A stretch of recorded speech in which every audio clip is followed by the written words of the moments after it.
네, 우리 하나님 말씀 마태복음 26장 69절에서 75절까지 우리 교독하겠습니다. 마태복음 26장 69절에서 75절입니다.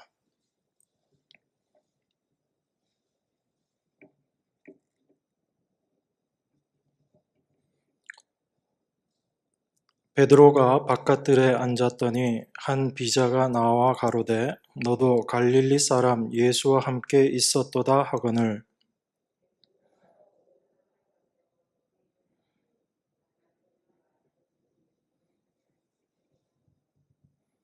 앞문까지 나아가니 다른 비자가 저를 보고 거기 있는 사람들에게 말하되 이 사람은 나사렛 예수와 함께 있었도다 하매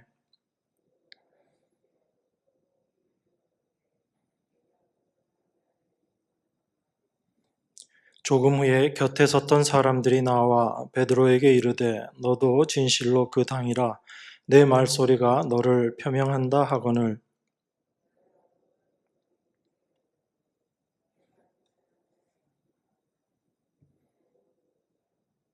함께 읽겠습니다. 이에 베드로가 예수의 말씀에 닭 울기 전에 내가 3번 나를 부인하리라 하심이 생각나서 밖에 나가서 심히 통곡하니라.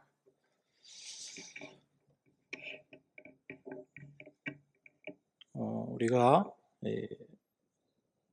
베드로가 예수님을 부인했던 이 사건을 통해서 생각할 수 있는 것은 우리 인간의 연약함입니다.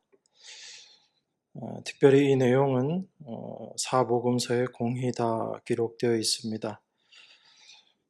베드로에게 있어서는 이것이 참으로 어찌 보면 인간적으로는 굉장히 수치스러운 그런 기억일 수 있습니다.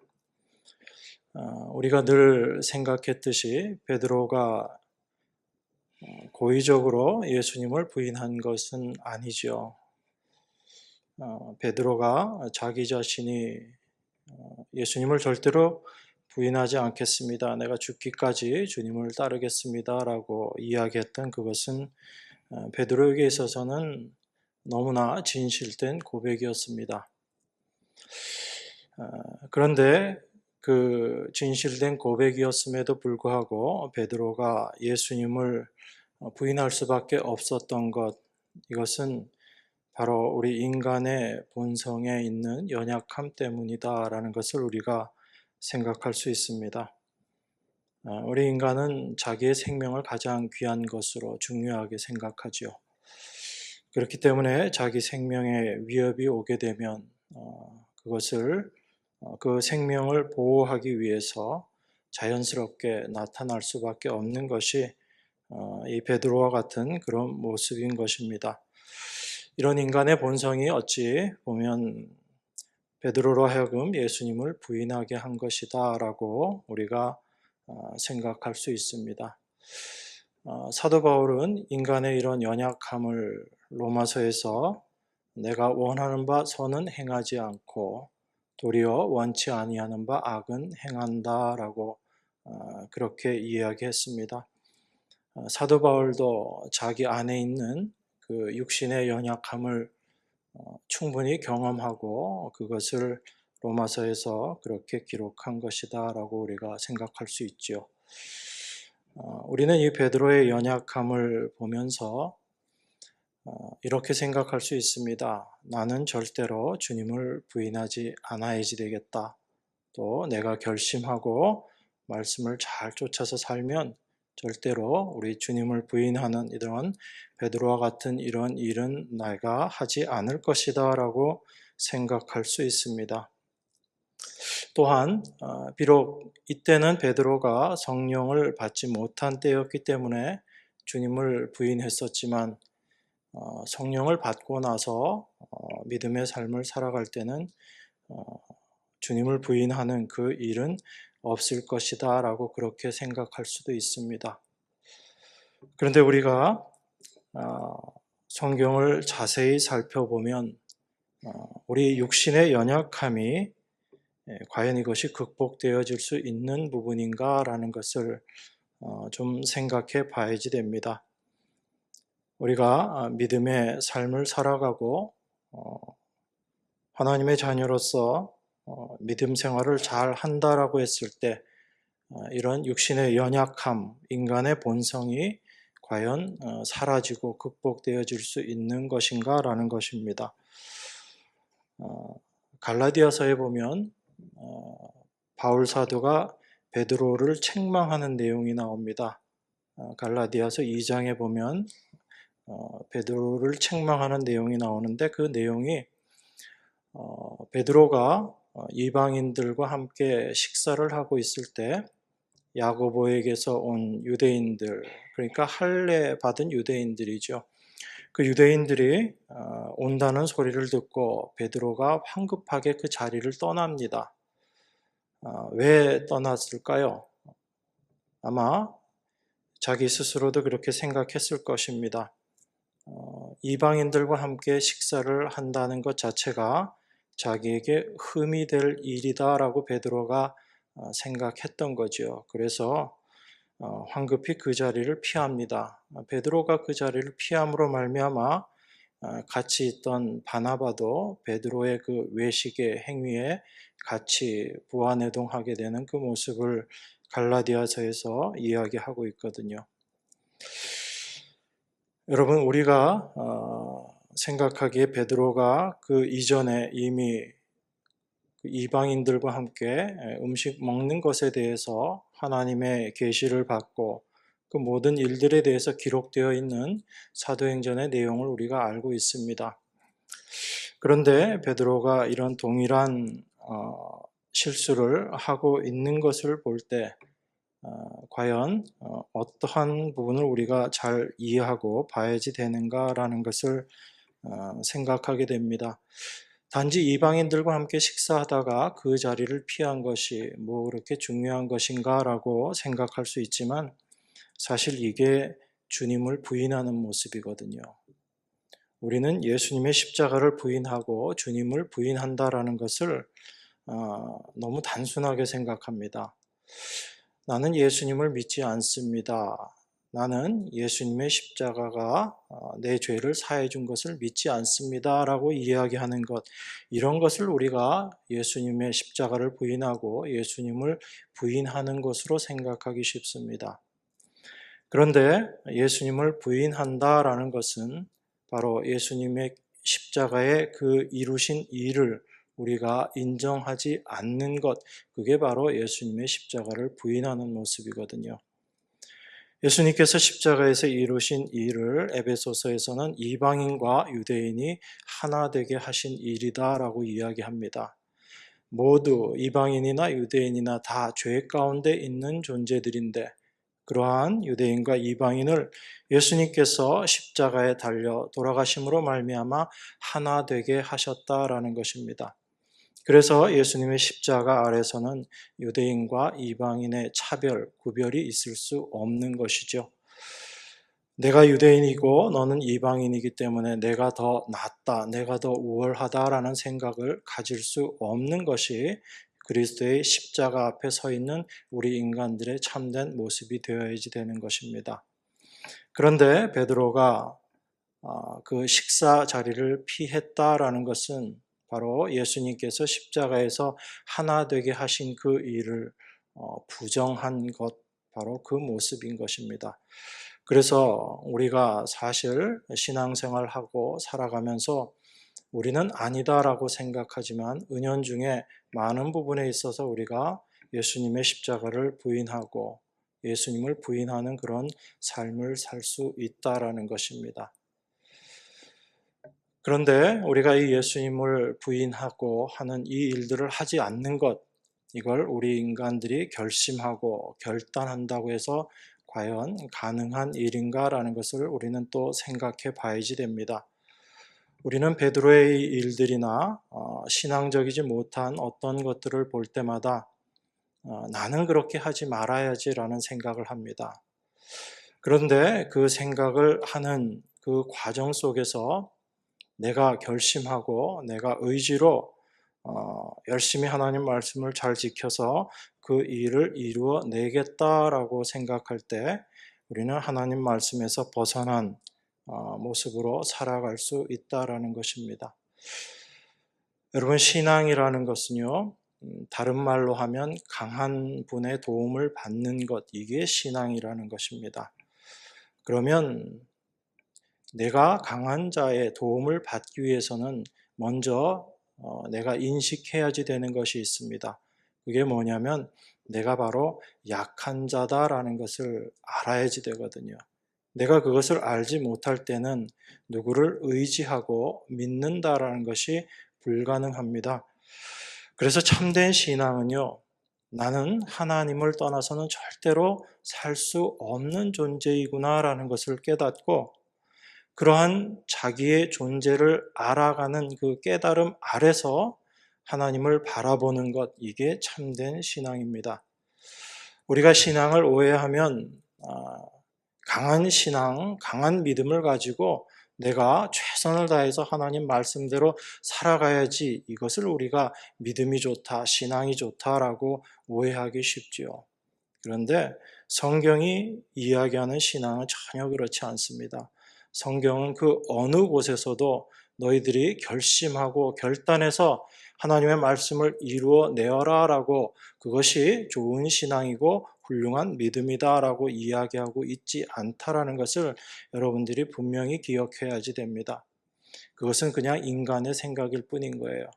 인간의 생각에 인간의 능력, 인간의 가치를 드러내는 것, 이게 참 대단한 것 같지만 하나님은 오히려 그러한 인간의 모습을 저주받은 모습이다, 하나님의 심판대에 서야 될 모습이다 라고 이야기하고 있다는 것을 우리가 분명히 기억해야지 됩니다. 그래서 사도 바울이 로마서에서 내가 마음으로는 하나님의 법을, 육신으로는 죄의 법을 섬긴다라고 그렇게 탄식했던 것입니다. 사도 바울은 분명히 알았습니다. 우리 육신의 연약함이 무엇인지를 사도 바울은 분명히 알았거든요. 그래서 사도 바울이 육신으로 죄를 짓는다라고, 육신으로 죄의 법을 섬긴다라고 했던 것은 단지 사도 바울이 어떤 외적인 죄를 범했기 때문에 그런 것이 아니라 그 마음 가운데 하나님을 따라 살기를 원하고 하나님 뜻대로 살기를 원하는 그 마음이 간절함에도 불구하고 그 안에 여전히 육신이 있음으로 말미암아, 이 육이 있음으로 말미암아 죄의 소욕들이 넘쳐 나오는 것을 발견했던 거죠. 그래서 그 모습을 하나님 앞에 그대로 갖고 가서 십자가 앞에 내놓는 모습이 오호라 나는 곤고한 자로다라는 사도 바울의 고백이었던 것입니다. 그 사도 바울의 고백 통해서 사도는 바로 이러한 연약한 곤고한 나를 구원해 주실 분이 바로 예수 그리스도시다라는 것을 알았기 때문에 내가 그리스도로 말미암아 감사한다라고 그렇게 고백할 수 있었던 것입니다. 그래서 사도의 어떤 고백을 우리가 확인해 보더라도 인간의 의지로 그 모든 것들을 이겨내었다, 이겨내어라 라는 표현은 없어요. 우리가 오해하고 사도의 말을 봐서 우리 눈에 그렇게 보이는 것뿐이지 성경은 절대로 그렇게 이야기하지 않습니다. 성경은 끝까지 우리 인간이 어떤 존재인지에 대해서 이야기하고 있습니다. 우리가 얼마나 연약한 존재인지, 우리가 얼마나 무능력한 존재인지, 하나님의 은혜가 우리에게 임하지 않으면 우리는 단 한시라도 살 수 없는 그러한 존재다라는 것이 성경이 우리에게 이야기하고 있는 것입니다. 그래서 성경은 우리 인간이 육신을 가지고 있는 이상 이 죄에서 절대 떠날 수 없다라는 것을 우리에게 이야기하고 있습니다. 그래서 우리가 믿음이 있노라라고 하면서도 여전히 죄 가운데 살아갈 수밖에 없는 이유가 되는 것입니다. 여러분, 죄 가운데서 살아간다라는 이 표현을 오해하지 마시기 바랍니다. 여러분들이 죄를 마구마구 지으면서 살아간다라는 그런 의미가 아니고 죄가 우리 안에서 여전히 살아있다라는 것을 우리가 확인하며 살아간다라는 그 의미예요. 우리가 가끔 성경의 표현 중에서 죽었다라는 표현을 오해합니다. 성경이 우리의 육신이 죽었다, 우리가 십자가에 못 박혀 우리가 죽었다라고 표현하고 우리가 그리스도와 함께 죽었다라고 이야기할 때 그 죽음은 물리적인 죽음을 이야기하는 게 아니거든요. 여러분 살아 계시잖아요. 숨 쉬고 움직이고 살아 계십니다. 그런데 우리가 그렇게 육신적으로, 육체적으로는 여전히 살아 있으면서 성경에서 이야기하는 죽었다라는 것을 자꾸 내 안에서 어떤 감정적으로, 감각적으로 그것을 경험하고 느끼려고 하거든요. 거기에서 우리가 자꾸 오해하게 되는 것입니다.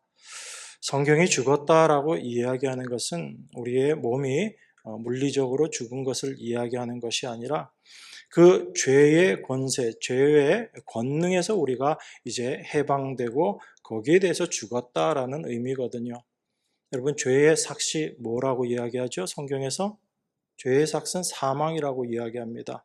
우리가 죄 가운데 있게 되면 그 결과로 말미암아 우리는 사망, 영원한 심판, 멸망 가운데 처할 수밖에 없는 것이 바로 죄의 결과거든요. 그런데 우리가 예수 그리스도와 함께 십자가에서 죽었다. 사도는요, 우리가 우리의 구원을 이야기할 때, 예수님의 십자가를 이야기할 때, 늘 예수님의 그 십자가 안에서 우리가 함께 죽었음을 같이 이야기합니다. 절대 구별해서 이야기하지 않아요. 예수님의 죽으심과 우리의 죽음을 따로 구별하지 않습니다. 그래서 그리스도와 함께 너희가 세례를 받았으면 그리스도와 함께 살아나서 새 생명 가운데 거하게 될 것이다 라고 이야기하는 거예요. 예수님께서 이루어 놓으신 그 일에 우리가 동참되어 있음을 사도는 늘 같이 이야기합니다. 그래서 우리가 죽었다라는 그 의미도 우리가 오해하지 않아야지 되는 것이, 그 죽었다는 의미가 물리적으로 죽어서 느끼지도 못하고 어떤 것들을 깨닫지도 못하는, 경험하지 못하는 그런 모습의 죽음을 이야기하는 게 아니다라는 것입니다. 죄의 삭시 사망이고 그 사망의 결과, 바로 심판의 그 권능에서 우리가 벗어났다라는 의미가 사도가 이야기하는 죄에 대해서 우리가 죽었다라는 그 의미거든요. 그전에는 우리가 어떤 일을 하더라도 그 죄의 권능 아래 있었기 때문에, 죄 아래 속한 자들이었기 때문에 그 결론이 심판으로 끝날 수밖에 없는 존재들이었다는 거죠. 그런데 우리가 예수 그리스도와 함께 죽음으로 말미암아, 주님께서 십자가에 달려 죽으심으로 말미암아 그 죄에 대해서 죽어버리심으로 우리가 그 죄의 권능, 거기에서 우리가 벗어났다라는 이야기예요. 그래서 예수님이 다시 부활하실 때 그 새 생명 가운데 우리도 부활한 자로, 이제는 죄의 권능에 속해 있는 자가 아니라 새 생명의 권능 아래 있는 자로 우리가 자리 바꿈했다라는 것입니다. 그게 사도가 로마서에서 이야기하는 해방의 개념이거든요. 죄에서 해방되었다라는 의미는 그겁니다. 우리가 이제 죄 안 짓는 자가 되었다라는 이 의미가 아니라 죄에서, 그 죄의 권능에서 해방된 자이기 때문에 우리는 이제 사망이 우리를 절대로 주관하지 못한다라는 그 의미예요. 그것이 해방된 의미입니다. 그래서 로마서 7장에서 그 남편과 아내 이야기를 하면서 그것을 어떻게 설명하냐면 법의 관계로 설명을 하는 거예요. 그래서 남편이 살아있을 때는 그 여자가 다른 남자에게 가면 이렇게 음부라라고 그렇게 칭함을 받게 되지만, 그 남편이 죽고 나서는 다른 데 가더라도 아무 제한이 없다라는 그 의미가 바로, 그 죽음은, 죽었다라는 그 의미 자체는 이제 나에게 영향을 끼칠 수 없는 그 상황이 되었다라는 것을 설명하고 있는 내용이거든요.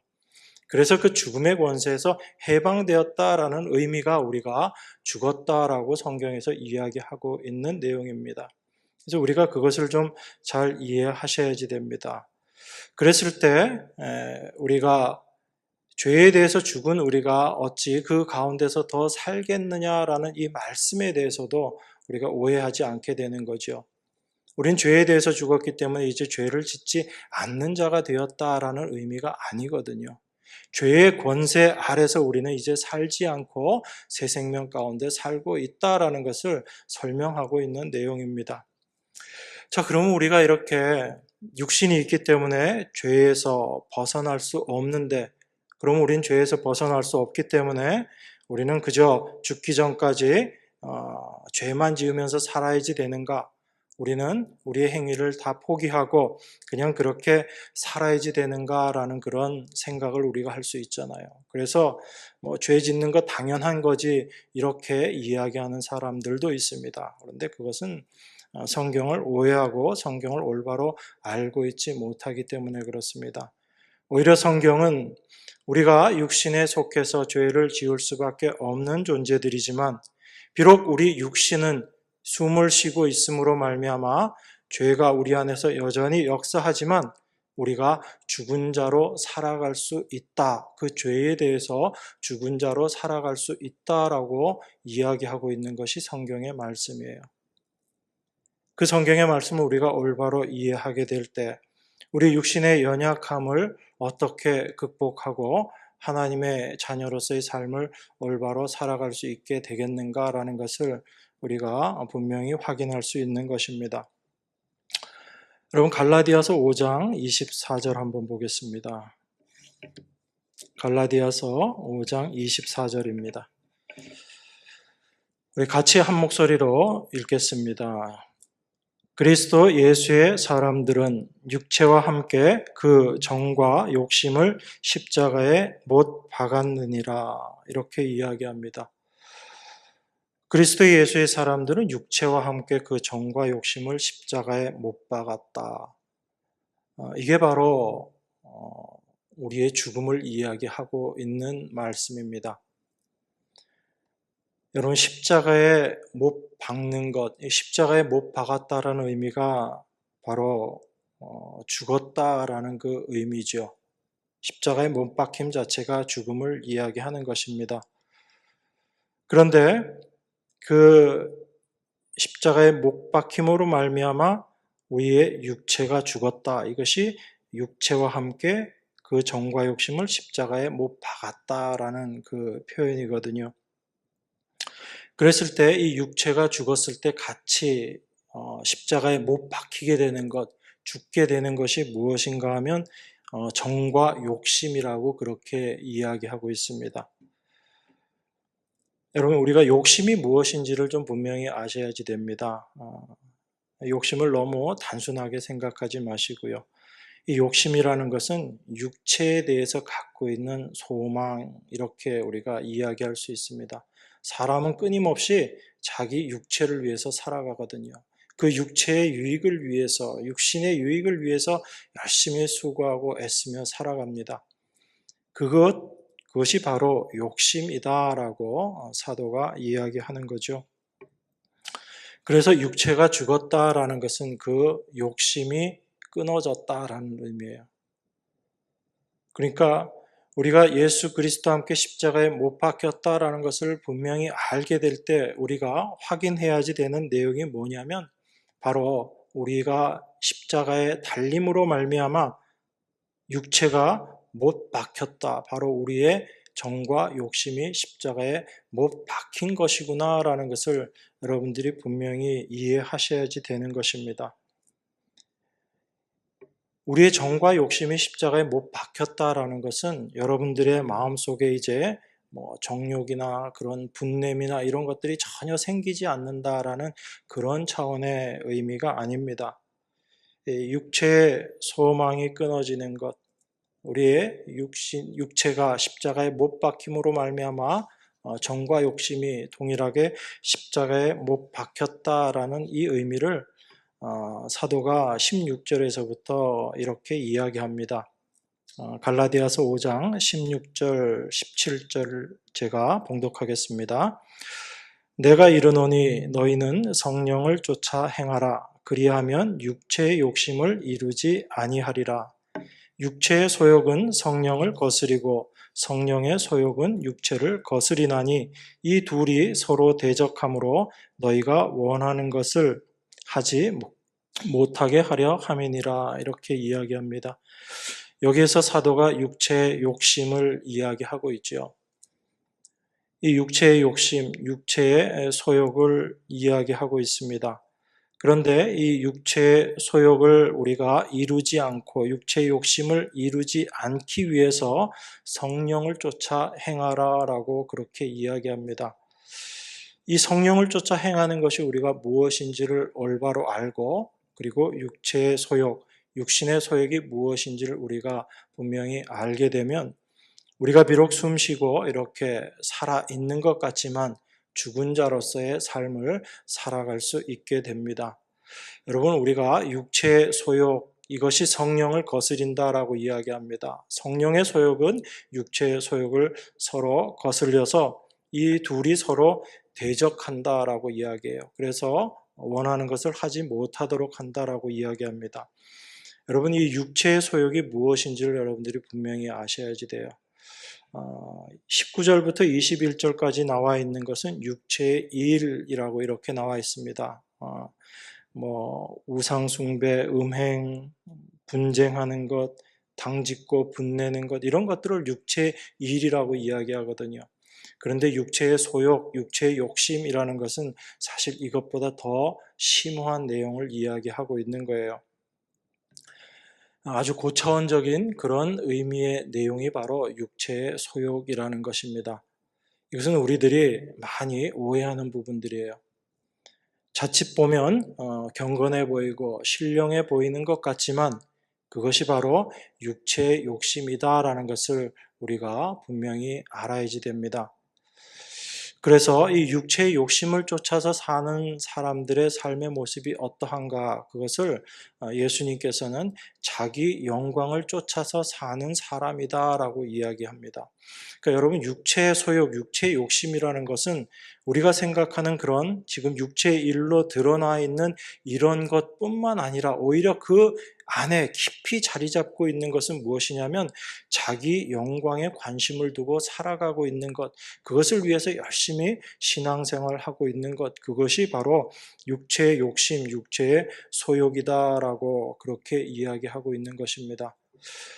유대인들이 하나님의 말씀을 받았죠. 그 하나님의 말씀을 받아서 열심히 그 말씀을 지켰습니다. 그 말씀 지킨 목적이 하나님의 영광을 위해서, 하나님께 영광 올려드리기 위해서 그들이 말씀을 열심히 지키고 순종하는 삶을 살았다라고 그렇게 말합니다. 그들이 얼마나 열심히 있었는지 성경에서는 그들의 열심을 아주 대단한 것으로 표현하고 있거든요. 그런데 그렇게 그들이 열심을 다했던 그 모습을 예수님께서 오셔서 뭐라고 이야기하는가라는 것을 우리가 분명히 알아야지 됩니다. 요한복음 5장 44절에 보면 이렇게 이야기합니다. 너희가 서로 영광을 취하고 유일하신 하나님께로부터 오는 영광은 구하지 아니하니 어찌 나를 믿을 수 있느냐라고 예수님께서 이렇게 말씀하세요. 열심히 하나님의 말씀을 지키고 그 말씀을 통해서 하나님께 영광 올려드리겠다라고 이야기했던 그 유대인들을 향해서 예수님께서 너희가 서로 영광을 취하고 있다라고 그렇게 이야기하고 하나님께로부터 오는 영광은 너희들이 구하지 않고 있다라고 이야기합니다. 그렇기 때문에 너희들이 나를 믿을 수 없다라고 예수님께서 이야기하세요. 예수님께서 이 말씀을 하실 때 그 앞뒤에 나와 있는 내용들을 살펴보면 유대인들이 영생을 얻기 위해서 성경을 열심히 상고했다라고 이야기합니다. 그 성경 말씀을 보고 그 말씀을 지키기 위해서 그렇게 애를 썼다라고 이야기해요. 그런데 예수님께서 뭐라고 말씀하시냐면 이 성경이 바로 예수님, 바로 당신에 대해서 증거하고 있는 것이다라고 이야기합니다. 그런데 그 성경이 증거하고 있는 예수님을 믿지 않고 있는 것, 그들이 예수님을 믿지 않는 것은 그들이 예수님 외에 자기의 영광을 그들이 취하고 있기 때문에 예수님을 믿지 못하는 것이다 라고 그렇게 이야기합니다. 그러니까 유대인들은 어떤 삶을 살았냐면 열심히 말씀을 지켜서 그것을 하나님께 영광 올려드리겠다라고 말은 그렇게 했었지만 실제 그들의 삶은 어떤 모습이었는가 하면 그 말씀 지켜서 이루어 놓은 어떤 율법적인 행함, 그것을 자기의 영광으로 가져버렸다는 이야기입니다. 그랬기 때문에 그들은 오히려 그 말씀의 실체로 오신 예수님을 그들이 올바로 깨닫지 못하고 올바로 믿지 못했다라는 것을 이야기하고 있는 것입니다. 그러니까 여러분, 예수님을 믿는다라는 이야기는요, 우리가 예수 믿는다라고 표현은 하고 말은 하지만 그 예수 믿음의 본래적인 의미의 내용은 무엇인가? 그것은 바로 내 자신이 정말 죄인이라는 것을 깨닫고 나의 공로 어떤 것들도 내가 예수님 앞에 가지고 나아갈 수 있는 것이 아무것도 없다라는 것을 깨닫고 그것을 고백하는 것, 그게 참 예수님을 믿는 거예요. 우리가 이 예수님 믿는 것을 많이 오해하기 때문에 그저 내 죄를 위해서 예수님께서 십자가에 달려 돌아가신 것, 그것을 믿는 것이지라고 생각합니다. 물론 그것이 틀린 말은 아니에요. 그런데 우리가 예수님을 그렇게만 바라보고 예수님의 십자가를 그렇게만 이해하게 되면 그 예수님은 그저 나의 구원을 위해서 죽으신 분으로 끝나버리는 거예요. 그런데 성경을 통해서 예수님의 말씀을 통해서 우리가 확인해 보면 그것은 참된 믿음이 아니다라는 거예요. 그저 나의 유익을 위해서 예수님을 믿어주는 정도의 차원이지 그것은 성경이 이야기하는 참된 믿음이 아니다라는 것입니다. 그 예수님의 십자가조차도 나의 영광을 위해서, 나의 유익을 위해서 그저 믿어주는 그런 믿음일 수밖에 없다라는 거예요. 그건 성경이 이야기하는 믿음 아니다라는 이야기입니다.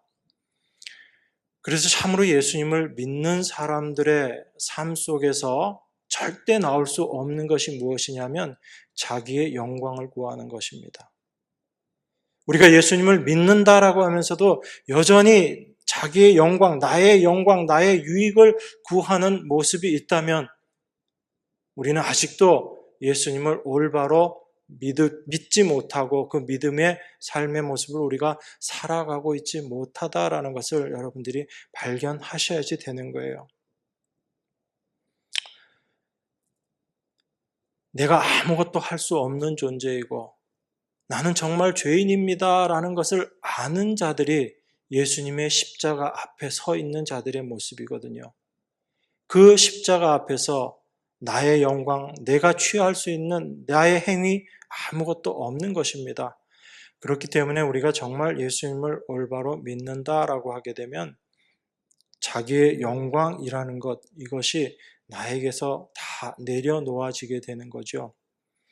그래서 이것이 바로 성경이 이야기하고 있는 육신의 소욕이라는 거예요. 이걸 갈라디아서 5장 25절 26절에서 이렇게 이야기합니다.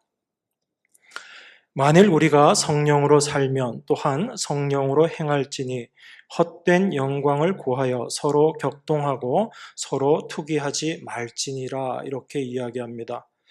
만일 우리가 성령으로 살면 성령으로 행할지니라고 이야기하죠. 성령으로 행하게 되면 어떤 모습이 나타나게 되는가를 이야기하고 있는 겁니다. 헛된 영광을 구하여 서로 격동하고 서로 투기하고 헛된 영광을 구하는 것, 이게 성령으로 행하지 않을 때의 모습이라는 거죠, 여러분. 우리가 성령으로 살면 또 성령으로 행하게 되면 헛된 영광을 구하지 않게 될 것이다 라고 이야기하는 이 말씀을 통해서 우리가 성령으로 살지 못했을 때의 모습, 성령으로 행하지 못했을 때의 모습이 무엇인가라는 것을 우리가 확인할 수 있는 것입니다. 그렇기 때문에 이 헛된 영광, 어떤 게 헛된 영광이에요? 자기 영광을 구하는 것, 이게 바로 헛된 영광이잖아요. 예수님께서 말씀하셨듯이 너희가 서로 영광을 취하고 유일하신 하나님께로 오는 영광은 너희가 구하지 않는다. 하나님께서 우리에게 허락하신 그 영광, 바로 예수 그리스도만을 올바로 우리가 깨닫고 바라보고 믿는 그것이 바로 하나님께 영광이 되는 일이거든요. 그런데 우리가 그 영광 가운데 나아가지 않고 내가 행한 것으로 내 자신의 의의를 챙기려고 하는 그 모습으로 나아가는 것, 그게 바로 헛된 영광을 구하고 있는 모습이라는 것입니다. 그래서 성령이 우리 안에 임하게 되면요, 우리 안에 분명히 깨닫게 되는 일이 있습니다. 그것이 무엇이냐면 헛된 영광이 무엇인지를 이제 알게 되는 거예요. 그 전까지는 열심히 내 육신을 위해서 살아가는 것이 하나님 앞에 죄가 아닌 것으로 알았습니다. 내 의지와 내 결단을 동원해서 내가 하나님 말씀대로 살아가는 것이 이게 무슨 죄인가라고 그렇게 생각하고 열심히 신앙생활을 했거든요. 그런데 성령이 우리 안에 임하게 되면 우리가 발견하게 되는 게 있어요. 성령으로부터 받는 책망이 있다라는 겁니다. 그걸 요한복음 16장에서 이야기하잖아요. 죄가 무엇인지 이제 그때 분명히 알게 되는 거예요. 내 의지, 내 힘, 내 능력으로 뭔가 하나님 앞에 하겠다라고 하는 그 생각, 그것 자체가 바로 죄다라는 것을 알게 되는 거죠. 그래서 내가 아무리 수고하고 노력한다 할지라도 내가 이루어 놓을 수 있는 의가 없다라는 것을 성령을 통해서 깨닫게 되는 거예요. 그게 성령으로 말미암아 죄에 대해서, 의에 대해서 우리가 책망함을 받는다라고 이야기하는 겁니다. 그러니까 성령이 우리 안에 오시게 되면요, 성령이 우리를 주장하시게 되면 우리가 죄를 안 짓는 자가 되는 게 아니에요. 우린 자꾸 그 부분을 오해합니다.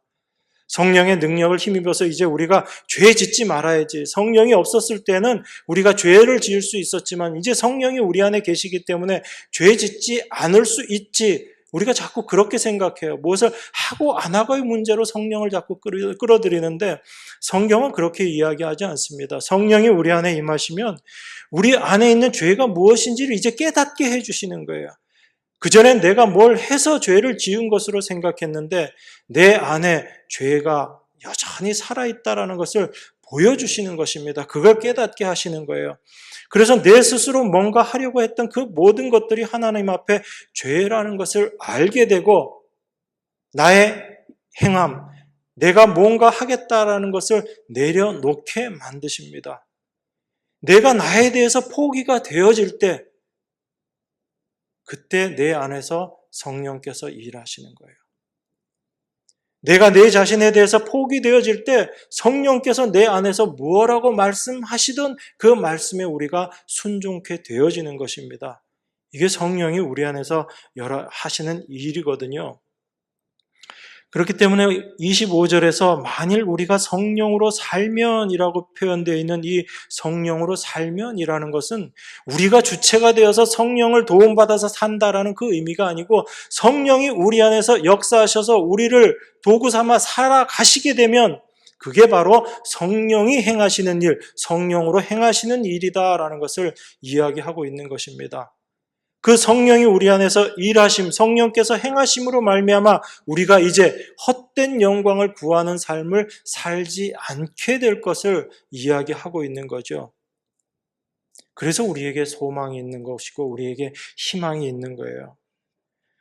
여러분, 만약에 성령이 우리에게 오시고 이제부터 우리는 우리의 힘과 능력으로 그 모든 일들을 이루어내야지 된다라고 생각하면 우리에겐 소망이 없는 것입니다. 여전히 우리는 우리 안에 있는 죄로 말미암아 벗어나지 못하는 우리의 모습을 깨닫게 되고 계속 반복되는 그 삶을 살아갈 수밖에 없습니다.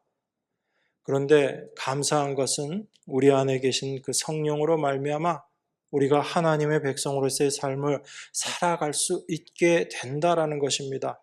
그렇게 되었을 때 육체의 소망이 끊어지게 되는 거예요.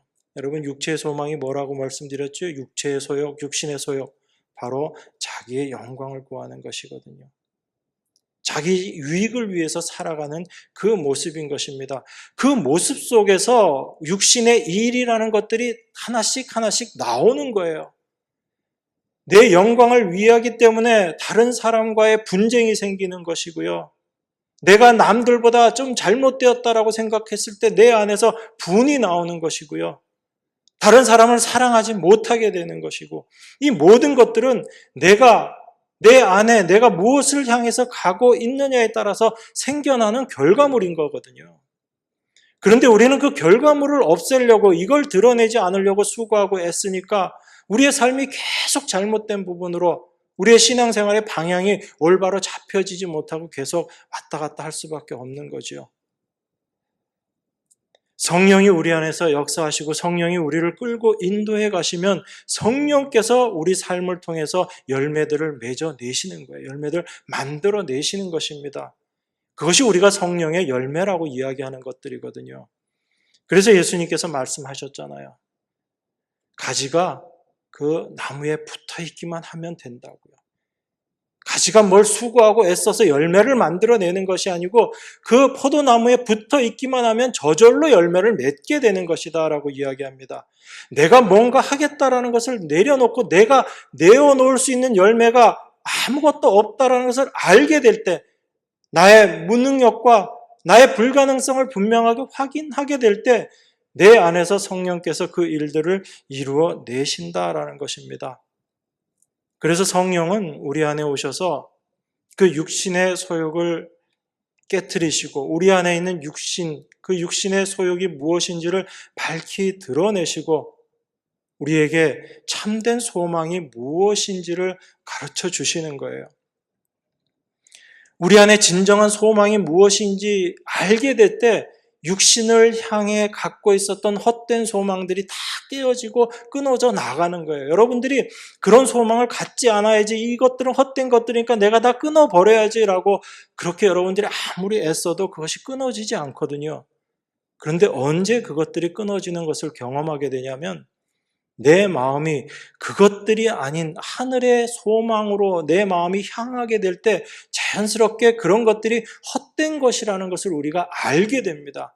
그걸 알게 될 때 내가 그것을 다 버려야지라고 해서 되어지는 것이 아니고 자연스럽게 그것이 버려지게 되고 싫어지게 되고 그것이 미워지는 거예요. 비록 우리의 삶 속에서 육신을 가지고 있기 때문에 그러한 것들이 이따금 솟아나오기도 하지요. 그렇지만 그 솟아나오는 것이 이미 죄 가운데 있는 모습이다라는 것을 알기 때문에 우리는 그 죄의 세력에서 이미 해방된 자임을 알기 때문에 그 사망이 비록 나를 쏜다 할지라도 사망에 쏘는 것에 대해서 우리는 무관할 수 있는 그 모습으로 생명 가운데 우리가 살아갈 수 있게 되는 것입니다. 그게 성도의 삶의 모습이거든요.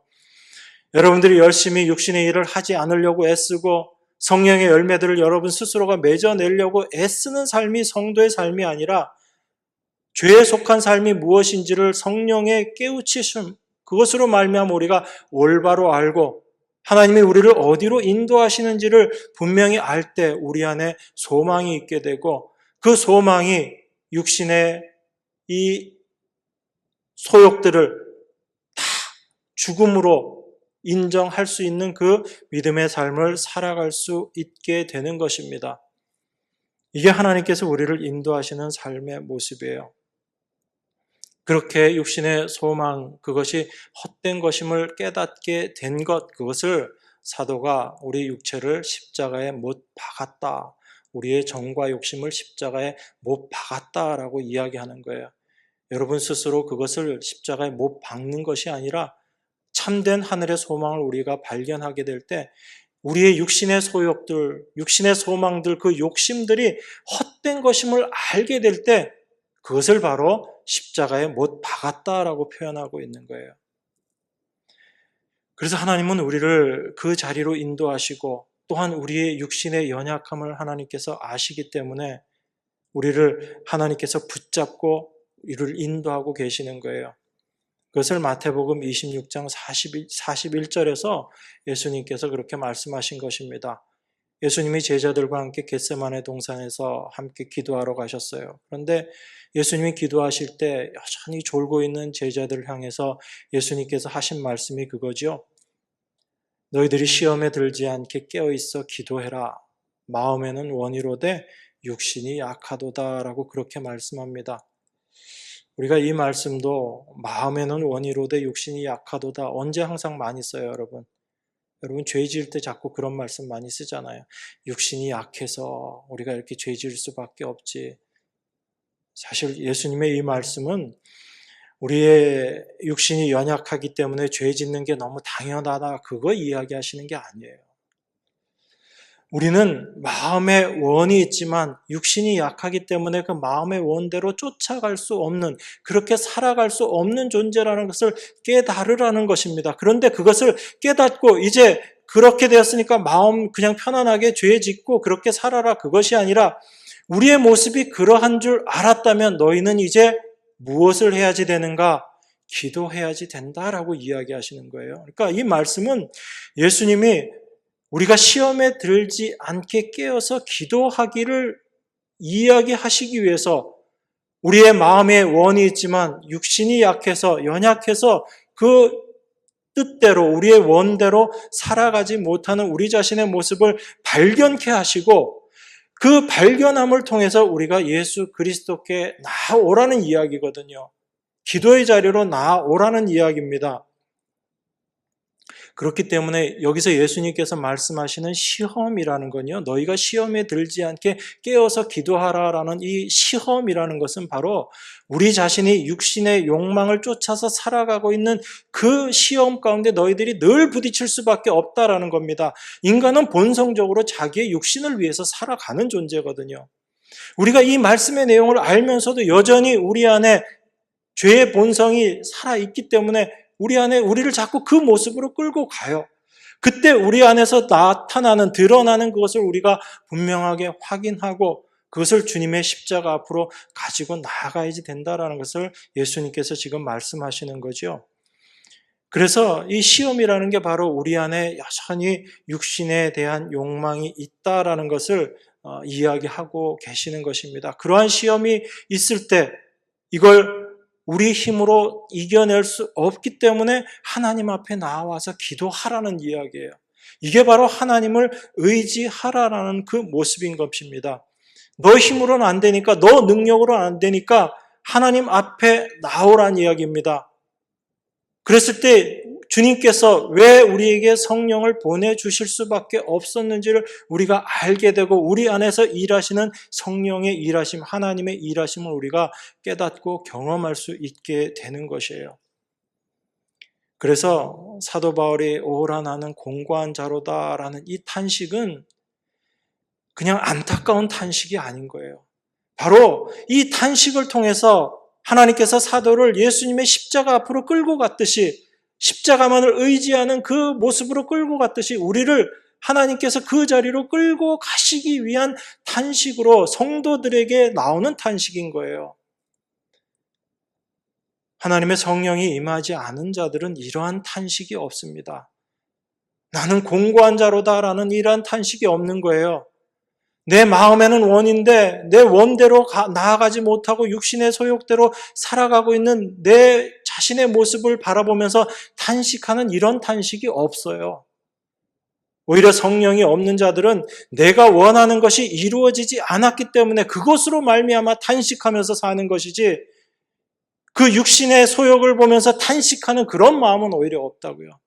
그런데 우리가 마음으로는 하나님의 뜻대로 살기를 원하는데 그 삶을 살아내지 못하는 내 안에 있는 육신의 모습을 발견하면서 탄식하는 그 탄식의 모습은 우리 안에 성령이 계시기 때문에 그 성령이 우리를 예수 그리스도의 십자가 앞으로 인도하게끔 하는 귀한 은혜의 탄식이다라는 것을 여러분들이 아셔야지 되는 것입니다. 이게 성령께서 우리를 인도하시는 모습인 거예요. 그래서 우리가 우리 자신을 십자가에 못 박는다라는 것, 우리가 십자가에 못 박힌다라는 것은 우리가 얼마나 무능한 존재인지를 철저하게 깨닫는 것입니다.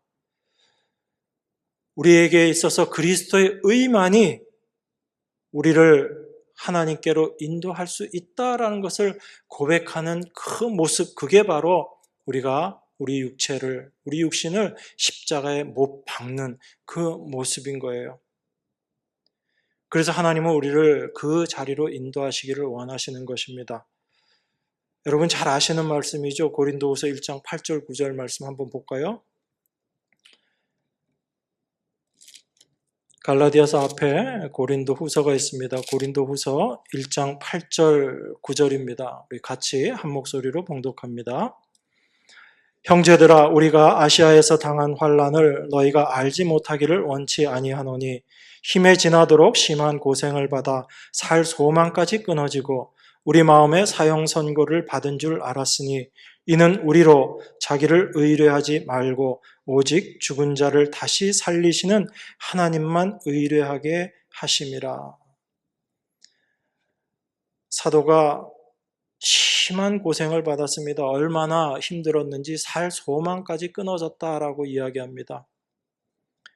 그런데 그 위치에서 사도가 고백하는 모습이 있습니다. 그가 깨달은 것이 있어요. 그게 뭐냐면 우리 마음에 사형 선고를 받은 줄 알았다라고 이야기합니다. 하나님이 우리 죽이시려고 이러시는 거나 이제 나는 죽은 것이구나라고 그렇게 생각했다는 거죠. 그런데 그 상황 속에서 사도가 알게 된 게 있습니다. 그게 뭐냐면 여전히 자기 자신이 자기를 의뢰하고 있었다라는 것을 알게 된 거예요. 그 고난 속에서도 살 소망이 끊어질 그 상황까지도 사도는 여전히 자기가 자기 자신을 의지하고 있었다라는 거예요. 그걸 지금 사도가 고백하고 있는 겁니다. 우리 마음에 사형 선고를 받은 줄 알았으니 이는 우리로 자기를 의뢰하지 말고 오직 죽은 자를 다시 살리시는 하나님만 의뢰하게 하심이다. 나에게 산 소망이 없을 정도로 그 고난 가운데 처하고 있었는데 그때 가서 비로소 사도가 깨달았다는 거예요. 내가 나를 의지하고 있었구나. 하나님이 이렇게 고난 주신 것은 내가 지금도 나를 의지하고 있는 이것 내려놓고 하나님만 의지하게끔 하시기 위해서 나를 지금 이 모습으로 끌고 오셨구나라는 것을 사도가 고백하고 있는 모습이죠. 성도들에게는 이 일이 있다는 거예요. 이게 바로 하나님께서 여러분 안에서 행하시는 일이에요. 우리가 여전히 하나님을 믿는다라고 이야기하면서도 내 자신을 의지하고 살아가는 그 모습이 있기 때문에 하나님은 우리를 이 자리로 끌고 가시는 거예요. 그래서 나를 의지하지 않고 어떤 분, 죽은 자를 다시 살리시는, 우리를 부활케 하셔서 새 생명 가운데 거하게 하시는 그 하나님만 의지하는 자로 우리를 만드시기 위해서 하나님께서 우리를 이 자리로 끌고 가신다는 거예요. 그래서 성도에게 있어서는 고난이 은혜인 것이고 고난이 밥일 수밖에 없는 겁니다. 그런데 우리의 육신은 그 고난을 싫어해요, 좋아해요? 머릿속으로는 고난이 밥이다라고 생각하지만 여러분 삶 가운데 고난이 다가오면 그게 좋아요, 싫어요? 당장 싫잖아요. 그게 우리의 모습이라는 거예요. 그래서 그 고난이 우리에게 임하지 않으면 우리 안에 정말 하나님을 향해서 고난도 달게 감당하겠습니다라는 그 마음이 없다라는 것을 밝히 드러내 버리시는 거예요. 고난이 오기 전에는 우리는 그렇게 생각합니다. 고난이 내 믿음을 더 강하게 할 것이기 때문에 내가 고난도 잘 감당할 수 있을 것이지, 그게 우리가 생각하는 나의 모습이라는 거예요. 철저하게 착각하고 오해하고 있는 내 자신에 대한 평가인 것입니다. 그런데 그 고난이 올 때 우리 안에 1차적으로 드는 생각이 뭐예요? 싫다라는 거예요. 피하고 싶다라는 것입니다. 그것을 통해서 우리는 무엇을 알 수 있는 거예요? 여전히 나는 그 고난을 원하지 않는구나라는 것을 알게 되는 거죠. 하나님께서 우리를 그 자리로 끌고 가셔서 그 고난을 통해서 우리를 하나님만 의지하는 자로 만들어내고 계시다라는 거예요. 그래서 성도에게는 그 어떤 것들도 다 하나님께서 우리에게 선을 이루시는 도구가 되는 것입니다. 그 일을 하나님께서 하시는 거예요. 그것이 우리가 점점 하나님을 알아가고 우리가 그 하나님으로 말미암아 깨닫게 되었을 때, 올바로 하나님을 알게 되었을 때 우리가 이해하는 폭이 넓어지는 거죠. 그렇지만 여전히 우리 안에는 그 고난이 싫다라는 것이 늘 자리 잡고 있잖아요. 그게 바로 우리 모습이라는 것을 분명히 알아라라는 것입니다. 그래서 우리 인간은 우리 자신이 얼마나 연약한 존재임을 깨달아야지 되는 거예요. 여러분, 베드로의 이 일을 보면서, 베드로의 그 연약함을 보면서 나는 그러지 말아야지, 나는 그렇지 않겠지라고 생각하는 것이 하나님 앞에 내 자신을 얼마나 올바로 깨닫지 못하고 있는 모습인지 우리가 분명히 알아야지 되는 것입니다. 하나님은 우리의 연약함이 어떠한지를 아시는 분이세요. 그래서 우리를 위해서 기도하고 계시는 겁니다. 예수님께서 십자가에 달리시기 전에 하나님께서 우리를 악에서 보존하여 달라고 기도하고 계시잖아요. 우리의 모습이 어떠한지를 아시기 때문에 그렇습니다. 베드로를 향해서도 이야기하시죠. 사단이 너를 밀가부르듯이 그렇게 한다. 네 믿음 떨어지지 않게 하기 위해서 내가 너를 위해서 기도하고 있다라고 말씀하신 거예요. 그 주님을 의지하지 못할 때 우리는 실패하는 모습으로 드러날 수밖에 없지만 그 실패의 모습을 통해서 우리는 하나님께서 나를 위에서 기도하고 계시고 나를 인도하고 계시는 곳이구나라는 것을 분명하게 확인하게 되는 것입니다. 그것이 성도의 삶이에요. 그래서 여러분이 믿음이 좋아서 죄 짓지 않는 것, 이것을 여러분의 목표로 삼지 마십시오. 성도는요, 내 자신의 모습이 어떠한지를 철저하게 깨달아가는 자, 이 사람이 바로 참된 하나님의 백성들입니다. 여러분, 우리가 잘 아는 로마서 8장 13절에 보면 그 말씀이 있어요. 너희가 육신대로 살면 반드시 죽을 것이로되 영으로서 몸의 행실을 죽이면 살리니, 이렇게 이야기합니다. 우리가 이 말씀도 보면서 자꾸 그렇게 생각해요. 이 육신대로 사는 것, 이게 육신의 욕망대로 사는 건데, 이 육신대로 사는 것을 자꾸 영으로서 몸의 행실을 죽인다라고 표현하고 있으니까 이 표현을 자꾸 이렇게 이해하는 거예요. 몸의 행실을 죽이는 것, 이거 나쁜 행위 하지 않고 죄 안 짓는 것이지라고 그렇게 생각을 합니다.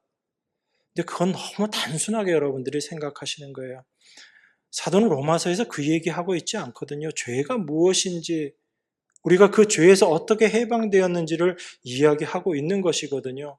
여러분, 육신이라는 것, 육신의 소망, 육신의 욕구라는 것은요, 내가 하나님처럼 되겠다라는, 그것이 바로 육신의 모습이다라는 걸 여러분들이 늘 아셔야지 됩니다. 내가 하나님처럼 되겠다라는 것이 무엇이에요? 하나님 없이 살겠다는 얘기거든요. 하나님 없어도 나는 할 수 있다라는 것입니다. 이게 육신의 욕망이거든요. 그래서 내가 열심히 해서 내가 원하는 나의 유익을, 육신의 유익을 구하는 자로 살아가겠다. 이게 바로 하나님과 상관없이 살아가는 죄인의 모습이라는 겁니다. 이게 바로 육신대로 살아가고 있는 삶의 모습인 거예요. 그러니까 몸의 행실이다라는 것이 바로 자기 육신을 드러내고자 살아가는 그 삶의 모습이라는 겁니다. 그러면 성령으로서, 영으로서 몸의 행실을 죽인다라는 것은 나쁜 일 하나 안 하고 죄 하나 안 짓는 것이 아니라, 이렇게 육신이 자기 자신의 유익을 위해서 살아가고 있는 그 모습을 성령으로 말미암아 깨닫고 그 삶을 추구하지 않는 삶을 살아가는 것, 그게 바로 영으로서 몸의 행실을 죽이는 거예요. 그래서 우리가 말씀을 볼 때 자세하게 잘 보셔야지 됩니다. 그냥 우리의 생각으로, 우리의 상식으로 말씀을 보다 보면 우리는 우리의 행위에 붙잡힐 수밖에 없어요. 여러분 각자도 마찬가지입니다. 여러분 스스로가 여러분이 믿음 안에 있는가를 뭐를 가지고 자꾸 확인하려고 해요? 여러분의 행위잖아요. 여러분 행위 가지고 어떤 잘못된 일을 행하면 에구 하는 탄식이 나오고, 뭐 하나 잘하면 그래도 내가 믿음의 사람 맞네. 뭐로 판단하는 거예요? 여러분의 행위를 가지고 여러분 스스로가 판단하려고 하고 있잖아요. 그런데 성경은 절대 그거 아니다라고 이야기하거든요.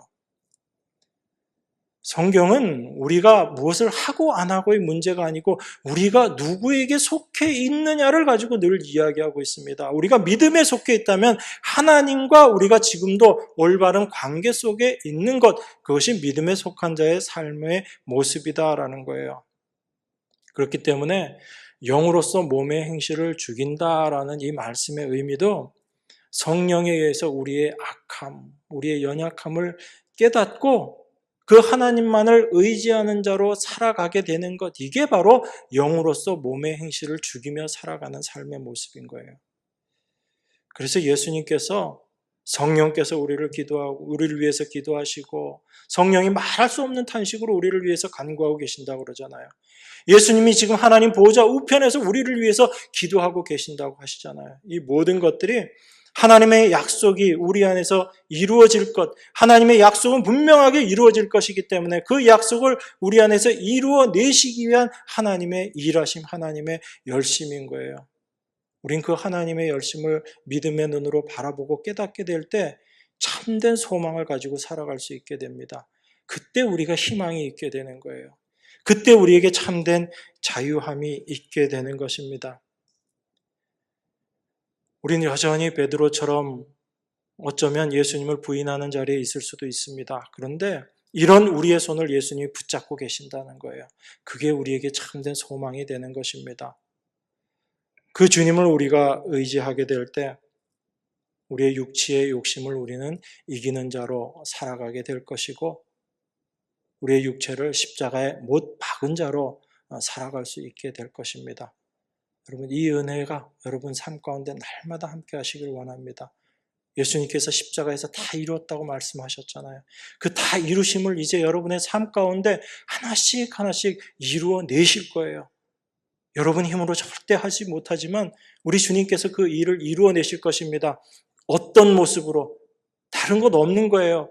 오직 하나님만 의지하는 자로 여러분들 만들어 가실 거예요. 여러분, 그거 말고 다른 거 생각하지 마십시오. 내가 뭘 하고 안 하고 문제 생각하지 마세요. 여러분이 정말 하나님만 사랑하고 하나님께만 소망이 있는 자로 여러분들이 살아가게 되면 여러분 안에서 성령께서 그 나머지 일들은 다 이루어내실 거예요. 그것이 성도의 참된 기쁨이 되어야지 됩니다. 이 은혜가 여러분의 삶 가운데 늘 충만하시기를 주님의 이름으로 축원합니다. 기도하겠습니다. 하나님 아버지, 우리의 연약함을 다 아시는 줄 믿습니다. 참으로 우리의 힘과 우리의 능력으로 할 수 없는 것임을 주님 앞에 고백합니다. 이 고백을 통해서 우리 안에서 성령께서 하나님의 뜻을 이루어내실 줄 믿습니다. 주께서 우리에게 약속하신 그 모든 것, 십자가에서 다 이루어 놓으신 그 일들을 우리의 삶 가운데 주님께서 이루어내실 줄 믿습니다. 그 주님만 바라보고 그 주님만 소망하는 믿음의 성도들의 삶이 될 수 있도록 주님 저희들을 인도하여 주시옵소서. 주께서 말씀하셨사오니 성령으로 이루어 주실 줄 믿습니다. 우리를 위해서 십자가에 못 박혀 죽으시며 또한 부활하셔서 하나님 보좌 우편에서 우리를 위해 간구하고 계시는 귀하신 예수 그리스도 이름으로 기도드리옵나이다. 아멘.